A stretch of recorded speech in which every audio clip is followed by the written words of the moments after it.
quand tu as un peu d'argent, tu as moins de pression. Oui.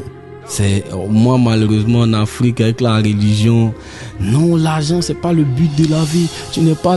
C'est vrai, il n'y a pas de problème.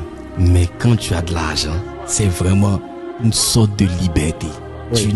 Il y a des pressions que tu n'as plus. Tu n'es pas là à réfléchir comment tu as soigné ton enfant, comment tu as soigné tel, comment tu dors un peu quand même, tu vois. Et il en faut.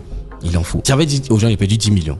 Ouais. La réalité, c'est que c'était beaucoup plus. C'est pas le montant que j'ai perdu. Ouais. Mon argent est resté, tu vois. Et aujourd'hui, je trouve que parce que je me suis précipité, tu vois. Le livre dont je parle, c'est un livre que je conseille beaucoup aux gens, L'homme le plus riche de Babylone, parce que quand j'ai fini de lire ça, j'ai compris que je faisais des trucs, j'étais trop précipité, tu vois. Puis je faisais des choses, j'allais pas demander aux bons conseillers, je faisais des trucs. Donc moi déjà, ça c'est une erreur ponctuelle. En tout cas, si je veux mettre le point sur une erreur, ça c'était une erreur que j'ai truc.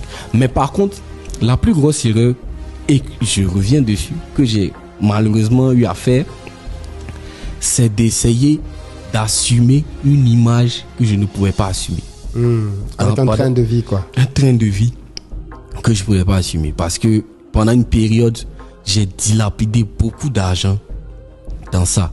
Aller dans des endroits, me reposer alors que j'étais pas fatigué, aller dans des clubs, sortir avec tel. Moi, j'étais l'argent sur les gens, hein. Comme on jette l'argent sur les gens.